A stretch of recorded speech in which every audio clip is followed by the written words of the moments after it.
Now, let's talk about freeze drying technology, cryogenics, also known as lyophilization. It is a preservation technique that's like hitting the pause button on nature.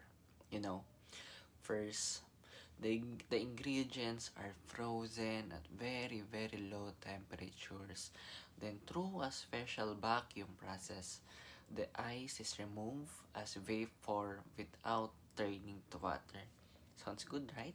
So why is it important, or why is this important? Because freeze drying technology keeps the original shape, color, and most importantly, the nutritional value intact without using heat or additives.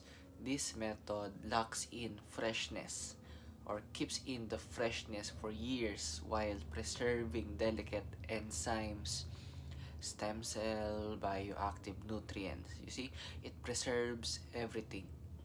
The result, a supplement that delivers close to raw and fresh quality every time you take it.